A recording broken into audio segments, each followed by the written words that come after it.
ADISA, and welcome to itadinfifteen. I'm joined today by Calvin Robson, Sean Cunny, and Nathan Church. And today's topic is very close to my heart. It's all about selling and selling by fear. So, Nathan, you're first up.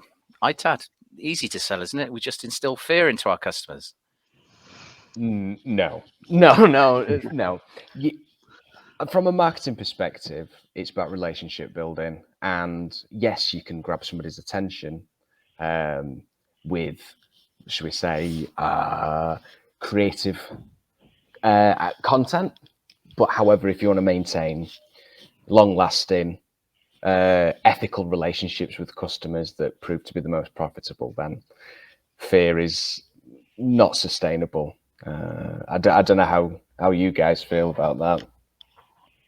I totally agree with it. It's a solution sale. It's not a problem sale, so which fear seems to address. When we approach customers, we try to speak to them towards erasing data, providing solutions, and every solution that we provide is different per customer. So it's not simply a remediating, data. It's more of remarketing, circular economy, providing a solution to them more than anything else. Yeah, I totally agree with that, Sean. The main ethos behind selling in ITAD, really, I think, is building the relationships and trust, because you're dealing with people's data. Mm-hmm. So just driving the fear, as it were, like Steve asked, it's not really going to resonate with the people that make the decisions. They already know what the potential penalties are. When the directors of companies that are going to make the decisions about stuff like this, they're not going to respond to that. They're just going to disregard that kind of message. We always say that you're looking probably 18 months to 2 years to turn on the type of account you really want. Mm-hmm. So yeah, the fear factor, it's kind of a non-starter, really, I think. Yeah, it's a base common denominator, and I think for Nathan, I think a lot of marketers go to that because it's easy, the path of least resistance, and everybody can identify with it. But when you get into the nuance of ITAD, whether it's remarketing material, whether it's making sure it's properly handled, it's not just simply a two-sentence marketing. It's more of an in-depth, more of an in-depth presentation, I guess, is the way to look at it. I found sometimes it depends which stage in the relationship you're at. It really does, because I think once you've got speaking to people, then you can you start that conversation and that relationship. However, there is going to come a point where you've not reached that awareness stage. I've no idea who you are. There has to be something punchy, because I think, just using LinkedIn this morning, the amount of messages, and that's just LinkedIn. Yeah. So the amount of messages that we're getting, even before we've got to work, it's hundreds. And so there has to be something that grabs attention. Now, I'm not saying that fear is the only thing that can grab attention, but it does have to be enough to poke a little bit. And I'm not afraid to do that. I think as long as it's underpinned with ethical considerations, like truth and honesty in what you're saying. Yeah. No, I think Kelvin, you're right too. It was interesting how you said about the sales cycle being like 18 months to 2 years. That's a really good point, because there's so many people coming into this industry that don't have the experience of it and think the sales cycle is 2 months, not 18 months. And that's so it's the message. It's got to be deliberate. It's got to be over and over and over again. That's right. Yeah, it's what I would call a professional sales service.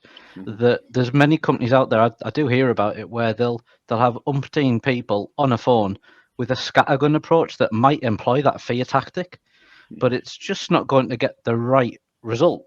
They might play a percentages game, but it's not really, as we said, the sale that the bigger and the more professional organizations would actually look for.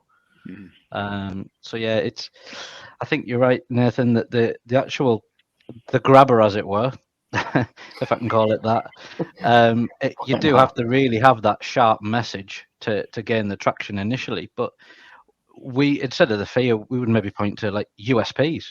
Mm-hmm. What makes you stand out? Yeah. And drive those kind of messages home instead. Mm-hmm. Because I think, just personally, I think fear is something more likely to make people run and hide. Yeah. Yeah. Yeah. More Yeah. than open up and Yeah. ask questions about your USPs. So I think there's definitely something in that as well. Yeah, I think if you lead with fear, you get people on their back foot. They kind of back away from it right away because you're bringing up what they already know, but you're kind of coming at them with and like scaring more than anything else. And as you said before, Nathan, about knowing your market. If you're talking to somebody in either finance or asset management or whatnot, your number there is money. And you're talking about what kind of return you can get, ROI on the material, not necessarily the fear. The data is more about compliance and those kinds of people. So I think it makes a big difference as far as who you're approaching inside the company, who you're going after. Yeah, because I think I was going to say, Kelvin, the other day when we were speaking, you were saying about not every customer is the one for you, and I think that's absolutely right. Yeah. It's something that, like you say, if there's 100 inquiries out there, you might only want 10%, and I'd be quite happy with a 10% market share of something. Yeah. But that just shows you that 90% are probably not a perfect fit for what you do want. You want that where you can build a relationship with a customer, like say, based on trust. That's the be all and end all when you're dealing with the data bearing assets. And there's so many customers that put that maybe to the back of things. Dare I say it? With when you look at tender opportunities, the weighting criteria is so heavily based towards the pricing. And again, when we're talking about fear and pricing, things like that, that the professional sales approach would create value instead of just flushing it down to the smallest margin. So I think there's, I think we're kind of all in agreement. But when it's approached properly, ITAD can be amazing as salespeople. It can be really enjoyable. But I think there's lots of organisations out there that maybe don't do it as we're kind of all agreeing about, that take the enjoyment out of it and actually make it just a rat race, because it's all about, well, bad mouthing. Maybe you hear a lot of bad mouthing in our industry, that can boil down to fear, because obviously it can be certain rumours and things like that about bad practice, but yeah, that's not what it should be about. You should be selling your own services and building a solution for a customer that makes a customer want to choose you, not feel as though they have to go with you because they've got no choice and might suffer if they don't. That's the wrong way to work it.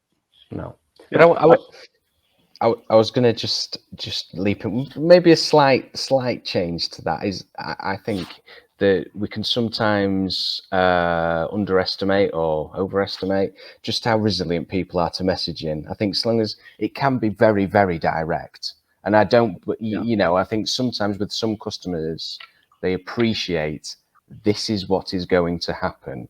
You know, this is the truth. If you are, if that makes you then feel fearful, that's the result of what I've just told you, not, you know, like it's not the input, it's the output of what you've just told them. It's also, if you have are you talking about like fear of data getting, out, getting away from, out of your data center into the public? Is it fear of the material is going to be ending up in either a landfill or somewhere where it's not environmentally, disposed of properly? Because I know when we talk to clients that sometimes they think you're a scrap company. You're talking to them and they're saying, oh, you're interested in the metals, you're interested in that. And I'm like, no, there's a remarketing part of it as well, where we're going to reuse these assets and make sure that they're properly reused. And if they're not, that they're environmentally disposed of. So there's that other fear area where it's like, I don't want to read about my material on the front page, of the Wall Street Journal where this stuff ended up somewhere, horrible. And I think that's also in the back of everybody's mind.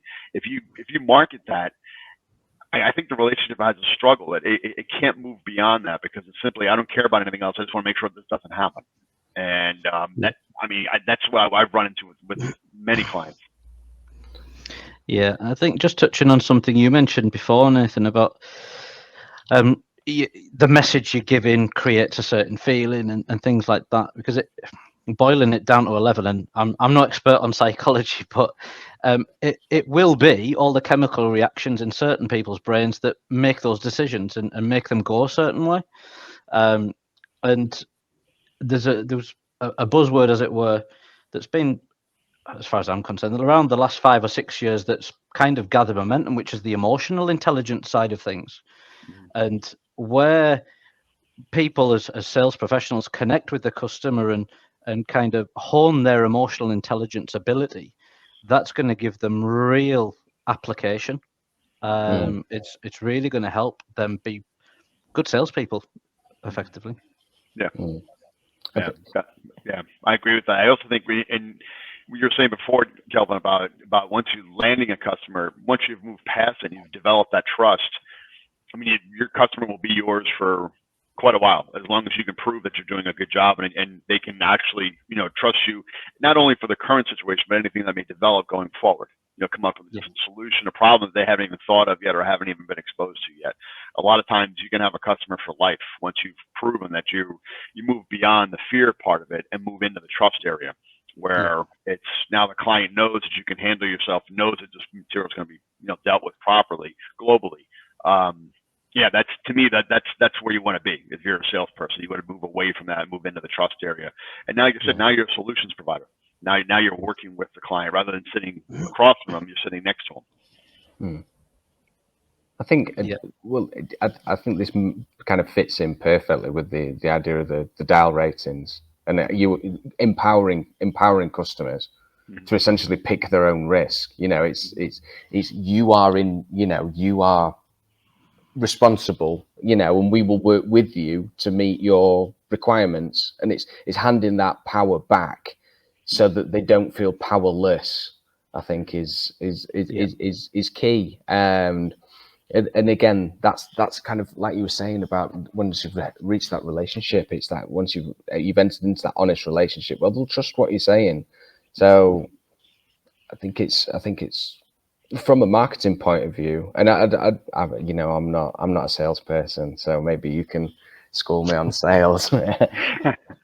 But it's got to match. The sales and marketing has always got to match up as well. I don't know what you guys think, but yeah, it's hand in hand, isn't it? That's probably the way I would put it. That you can't have a good sales performance without a good marketing team with it. I was going to say behind it, but that's wrong. Doing you an injustice. But yeah, I think it's a team approach across departments. Simple as. And that likewise to have a great marketing team. Actually, what that means is your sales team are converting things. Yeah, that's the proof of a good marketing team. So yeah, I agree with you on that, definitely. Yeah. They do you as far as the message and moving beyond the fear part of it, do you get clients coming to you asking about certain situations? In other words, like coming to you saying, well, we've dealt with this in the past, we're getting bad examples, or we've moved beyond this. I've found that when I'm talking to clients for the first time, you usually get the story about how something didn't work out in the past, or didn't, not the way they went, or they felt they were being manipulated or whatnot. I guess that would also move into the fear part of it as well. They're fearful of going back into a relationship like that. Yeah. Over here, I think, and the different forums you hear of your pain. What are the pains that you've had with your incumbent supplier? It's definitely something we would ask, because, like you say, you want to show how you can ease that pain. So yeah, it's something I think everybody should ask. Why have you moved? You want to be able to evidence how you can stop that happening. Yeah, exactly. Yeah, what kind of solution did you come up with in the past that you didn't like? How did it work? Because there's no off the shelf. It doesn't work like that. At least I've found that it doesn't work like it's not simply plug and play. It's more of you have to come up with a solution, and a lot of that is based on their past experience. Yeah. I think often that's the easiest in is when somebody's had a previous bad experience and you can say, right, well, this is what's going to happen. It's going to be completely different. You don't have to worry about this.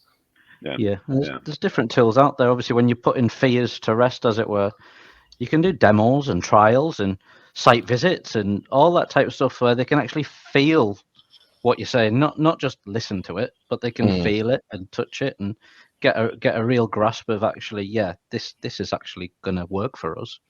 Yeah, that's a good point. Oh, Steve. Unmute Steve. Oh, he's done it again, haven't I? I feel like the naughty schoolmaster coming in at 15 minutes and saying, no, you've had enough break. But thank you very much. There was a load of really good stuff there, which I will try and draw out at the end. Nathan, I'll paraphrase a little bit from the last session we did, the warm-up session as well, which is sometimes you've got to get people's attention because there's a lot of noise and everybody's different. So that your technique for getting that attention may be fear. If it gets the attention that you want, that may not necessarily be a bad tactic, but the ethics associated with that messaging is essential, because if it's fear without any justification, it's just scaremongering. And I paraphrase the stuff that we've talked about previously: solutions, problems, discussion, all that type of good stuff that we as salespeople do, using your ears. I use my mouth too much, I know that, but use your ears as a salesperson. It's really, really important. So I'm going to say thank you very much, gentlemen, for this afternoon's session. There's some really good stuff. It'll be going out with your approval, of course, on our YouTube platform, which is the ADISA Media Center on YouTube, where all the itadinfifteen can be found. So if you just want to stay on, I'll do a quick wash up with you once we switch the live session off. So I'll say thank you very much for your time. Very good session. And for those watching, there will be one more itadinfifteen in a month's time. If you're subscribed, which you are, to this, you'll get notification about that one. I believe it's titled "It's Not Easy Being Green," which is not about the Incredible Hulk. It's about sustainability. So thank you very much, chaps. Stay online and have a good day, everybody. Thank you very much.